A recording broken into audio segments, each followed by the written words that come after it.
అష్టావక్ర సంహిత chapter 18 talk 109. Ashtavakra సంహిత పూర్తిగా వస్తుంది. ఇప్పటివరకు అష్టావక్రుడు చెప్పిన విషయాన్ని ఎన్నోసార్లు ఎన్నో దిక్కుల నుంచి చెప్పి దాన్ని మరింత తేలికైన పరిభాషలో వ్యక్తం చేసే ప్రయత్నం చేశాడు. నిజంగా విన్న ఎవరికైనా మర్మం బోధపడవలసిందే. నిజానికి ఏ కన్ఫ్యూజన్ క్రియేట్ చేయదు అష్టావక్ర సంహిత. ఒక్క పదము అంతే. ఆ ఒక్క పదం ఆచరిస్తే ముక్తి లేదా బంధం. దానికి ఏ సాధన అక్కర్లే. ఎందుకంటే శారీరకంగా ఏదో చేయాలంటే సాధన అవసరం. అర్థం చేసుకోవడానికి సాధన ఎందుకు? ఇప్పుడు ఒక బండరాయిని లేపాలి అంటే సాధన కావాలి, కానీ ఒక ఆలోచన డీల్ చేయడానికి సాధన ఎందుకు? ఆలోచన పరంగా ఎంత సాధన చేస్తే అదంత జటిలమవుతుంది. అష్టవక్రుడు చెప్తున్న విషయాలు నిజంగా మనిషిని సంపూర్ణ మోక్షం వైపు, సర్వాంగ ముక్తి వైపు తీసుకెళ్తాయి. ఇలా చెప్పడానికి కారణం ఏమిటి అంటే, ఇప్పటి వరకు మనం ముక్తి, మోక్షం, విముక్తి అనే పదాలు ఎవరెవరైతే వాడుతున్నారో వాళ్ళు కూడా దేంట్లో ఇరుక్కొని ఉన్నారు. కొందరు వస్త్రాల్లో, కొందరు సిద్ధాంతాల్లో, కొందరు సాంప్రదాయాల్లో. వ్యక్తిగతంగా నేను దేనికి అగెనిస్ట్ కాదు, కానీ అష్టావక్ర గురించి చెప్తున్నప్పుడు, ఆ శిఖర స్థాయి గురించి చెప్తున్నప్పుడు నువ్వు అన్నిటినీ శ్రద్ధగా చూడాలి. మరి ఈరోజు అష్టావక్రుడు ఇదే చెప్తున్నాడు. మీ అందరికీ తెలుసా లోలకం? ఆ లోలకం ఇటు నుంచి అటు, అటు నుంచి ఇటు ఊగుతూ ఉంటుంది. మనసు యొక్క స్వభావం అది. మనిషి కూడా లోలకమే. ఆ మనిషి విజయం, అపజయం అట్లా ఇట్లా, ఈ ఊరు ఆ ఊరు అట్లా ఇట్లా, ఈ ఫ్రెండు ఆ ఫ్రెండు మధ్యలో ఊగుతుంటాడు, ఈ ఉద్యోగం ఆ ఉద్యోగం మధ్యలో ఊగుతుంటాడు, ఈ పార్టీ ఆ పార్టీ మధ్యలో ఊగుతుంటాడు, నిరంతరం ఊగుతున్నాడు. దానివల్ల అతను సాధిస్తున్నది ఏమీ లేదు. నిజానికి కనిపిస్తుంది అతను ఆఫీస్కి పోతున్నాడు, వస్తున్నాడు, అతను ఈ పార్టీకి ఆ పార్టీ గురించి ఆలోచిస్తున్నాడు. మనసు ఊగుతుంది కదా. సో ఆలోచన నిరంతరం ఎక్స్ట్రీమ్స్ వైపు నేను తీసుకెళ్తుంది. ఇది అందరికీ జరుగుతుంది. స్కూల్ గోయింగ్ కిడ్ నుంచి మరణించే ఒక ముసలివాడి వరకు ఎవ్వరికీ ఆలోచన స్థిరపడలే. చిన్న చిన్న విషయాల్లో సందిగ్ధత, ఏం తినాలి అన్నది సందిగ్ధత. 50 ఏళ్ళు వచ్చిన తర్వాత కూడా నువ్వు నిర్ణయానికి వచ్చేసేయాలి, లేదా ఏదైనా తీయాలి. 2 పద్ధతులు ఉన్నాయి. నేను కూరగాయలు తింటాను, బాత్కతం, ఇవి తప్ప వేరే తినను. ఇక జీవితకాలానికి అంటే అన్నీ అనుభవించి నిర్ణయానికి వచ్చేసావు కదా. లేదా ఏదైనా తింటాను, ఇదేదని ఏమీ లేదు, అంతే. సో నువ్వు ఏదో ఒకటి డిక్లేర్ చేయి. రుచినన్నా పట్టించుకోకుండా ఉండు, లేదా నీ రుచినన్నా నువ్వు సంపాదించుకుని జీవితకాలం దాంతో ఉండు. బట్ ఊగులాడకు, ఊగిసలాడకు. So extreme right and extreme left, right and left and in the middle. So అటన్న వెళతారు, ఇటన్న వెళతారు. ఇప్పుడు నేను నిరంతరం చూస్తున్నా, ఉంటే అతి స్నేహము లేదా అతి విరోధం అంటారు కదా. సంధిస్తే సంకనికి కూర్చుంటారు, అట్లా చేస్తారు. లేదా మరీ దూరం వెళ్ళిపోతారు, మొహాలు మార్చుకుంటారు. ఈ ఎక్స్ట్రీమిజం పోవాలి. ఈరోజు అష్టావక్రుడు అదే చెప్తున్నాడు.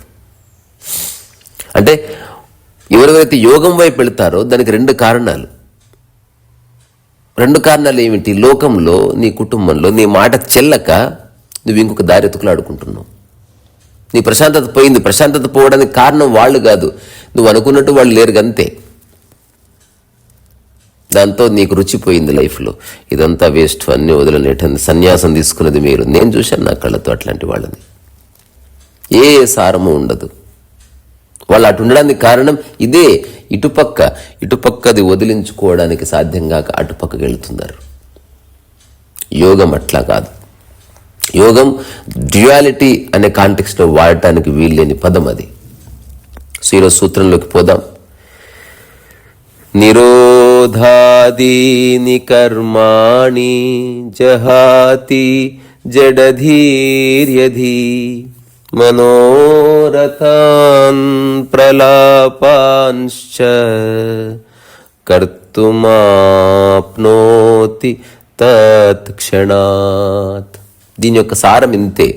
అజ్ఞాని ఎవడైతే ఉన్నాడో వాడు చిత్త నిరోధాది కర్మలు విడవగానే మనోరథాల వైపు, ప్రలోపాల వైపు, లౌకిక కృత్యాల వైపు ప్రవృత్తుడవుతాడు. జడచిత్తుడి మనస్సు చిత్త నిరోధాది కృత్యాలు వదిలితే మధుర వాక్కులతో మనోరథాలు తీర్చుకోవడం పరుగులు తీస్తుంది. సో దీని సారం ఏమిటంటే గుర్రం ఎటో అటు పరుగు తీస్తుంది. సంయమనం, ఆ సమస్థితి, ఆ సమ్యక్ దృష్టి, సమశ్రద్ధ ఇవి ఒరిజినేట్ అవ్వవు. నేను చూసి చెప్తున్నా మిత్రులారా, చాలామంది మెడిటేషన్ వైపు వెళ్ళడానికి కారణం they really doesn't want to get liberated. వాళ్ళకి ఇక్కడ మానసికంగా సంఘర్షణ ఉంది. ఆ సంఘర్షణని ఉపశమనం కోసం 90% ఆఫ్ ద పీపుల్ మెడిటేషన్ చేస్తారు. That is the bad president. అంటే ధ్యానం అనే పరిభాషలో తప్పు. ఏదో ఒక ఉపశాంతి జెండు బాంబు రాసుకుంటే నాకు వచ్చే నష్టం లేదు. But if you really want to get liberated, look in to it. 100% నువ్వు అర్థం చేసుకోవాలి. నేను ప్రతిరోజు వయలిన్ వాయిస్తాను కాబట్టి ఈ మాట నేను అనుభవంతో చెప్తున్నాను. తీగలు మరీ వదులుగున్నా, తీగలు మరీ టైట్గా ఉన్నా, 2 సందర్భాల్లోనూ వయలిన్ సరిగ్గా ఉండదు. మధ్య మార్గం. సో మధ్య మార్గం ఫిక్స్ చేయాలి. అప్పుడే శృతి నీకు కుదురుతుంది. మనం నిరంతరం మాట్లాడేదంతా మధ్య మనం గుసగుసలాడము ఎక్కువగా, అలాగని ఎప్పుడు అరవము. ఆ 2 ఎక్స్ట్రీమ్స్ అప్పుడప్పుడు, ఎప్పుడన్నా జీవితంలో ఎక్స్ట్రీమ్స్ తీసుకోవాలి, అప్పుడప్పుడు తీసుకోవాలి. Why not? కానీ నిరంతరం ఎక్స్ట్రీమిజం కరెక్ట్ కాదు. సో యోగం అనగానే ఎక్స్ట్రీమ్ అనే థాట్ వస్తుంది. అన్ని వదిలి ఒకటేసారి అన్ని సంస్కరణలకి ద్వారం ఓపెన్ చేసి ఇరుక్కుపోతారు. ఐసా మత్ కరో. సో సంసారాన్ని వదిలేసిన వాడు హఠాత్తుగా నిర్వాణం, లేకపోతే ధ్యానం, యోగం, ముక్తి, సేవ, టూ మచ్ అటువైపు వెళుతారు. టూ మచ్ సంసారంలో ఉండి టూ మచ్ అటువైపు వెళుతారు. ఈ 2 తప్పే. సో నేను నా అనుభవాన్ని చెప్తున్నా. ఒకటి వదిలి ఒకటి పట్టుకోకు. అసలు ఏది పట్టుకోకు. అన్ని తాత్కాలికంగానే పట్టుకో. సో ఏది పట్టుకొని ఒక మానసిక స్థితే యోగం అంటే. అట్లాంటి స్థితిలోకి రా. చాలా బాగుంటుంది జీవితం. అంటే అతి సరళంగా, అతి సహజంగా, ఆలోచన బాధించిన స్థితిలో నువ్వు హాయిగా అట్లా రమించవచ్చు. అవునా కదా?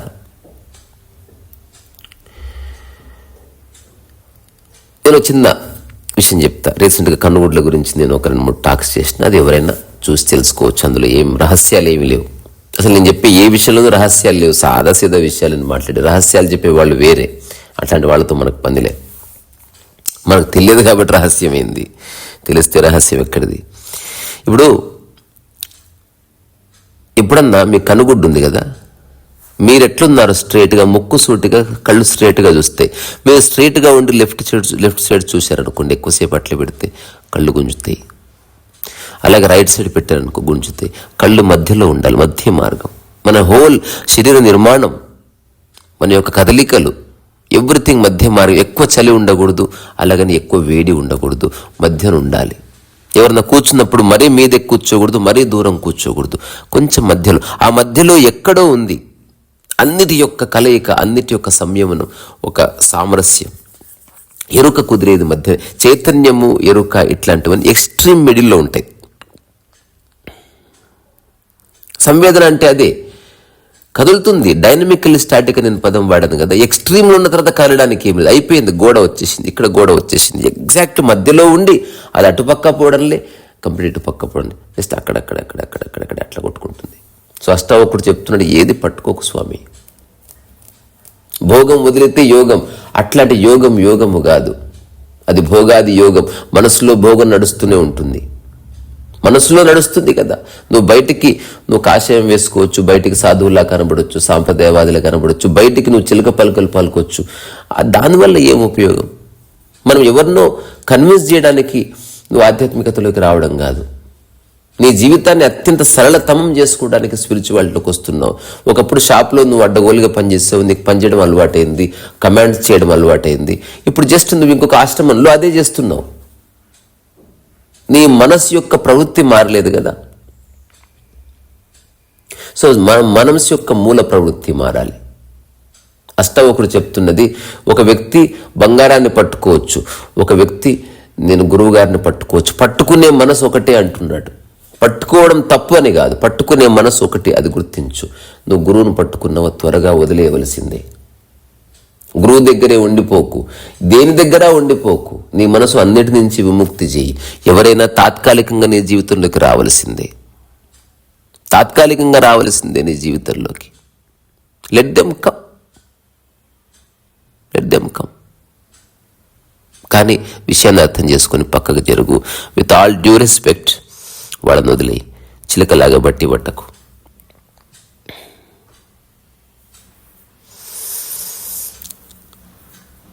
సో లోక వ్యవహారాల్లో చిక్కుకోకుండా అన్ని పనులు చేస్తూ మనసులో దేన్ని మోయకు. ఇంతే, ఇంతకు మించి మరేమీ లేదు. ఆ తర్వాత అష్టావకుడు చెప్తున్నాడు, మందః శ్రుత్వాపి తద్వస్తు నజహాతి విమూఢతాం నిర్వికల్పో బహిర్యత్నాత్ అంతర్విషయలాలసా. ఇంతకుముందు చెప్పిన దాని యొక్క నా చివరి మాట యొక్క ఎక్స్టెన్షన్ ఇది. నువ్వు బయటికి కనబడవచ్చు అన్నీ వదిలేసినట్టు, అంతర్గతంగా నీ పరిస్థితి ఏమిటి? నేను ఎంతమందినో చూస్తాను, బయటికి దే ఆర్ సో గుడ్,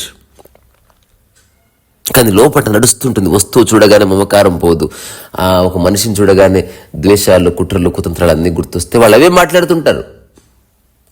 అయినా నాకేం ఆసక్తి అంటారు లాస్ట్. నేను ఎంతమందిని చూశాను, జస్ట్ 2 days క్రితం చూశాను నా స్టూడియోకి వస్తే. ఏమి అన్నీ చెప్తున్నాడు ఆయన, అవన్నీ నేను పట్టి చూడలేదు అని అంటున్నాడు. నేనేమనలేదు, పెద్ద ఆయన, ఇప్పుడు కుదరదు ఆయనకు చెప్పడం. నాకేం అవసరం అన్నీ చెబుతూ ప్రతి దాని మీద క్యూరియాసిటీ ప్రదర్శిస్తున్నాడు. ఆ క్యూరియాసిటీ చిన్నపిల్లవాడు క్యూరియాసిటీ కాదు, తనకుంటే బాగుండు. కానీ ఇప్పుడు తను వద్దనుకుంటున్నాడు. నేను ఇంకా ఏం వద్దనుకున్నా, ఏకాంతంగా బతకాలనుకున్నా. ఇంకా అవన్నీ మస్తు చేసినాం. ఎంత తీసుకున్నారు ప్లాట్? నేను దేనికి జవాబు ఇవ్వలే.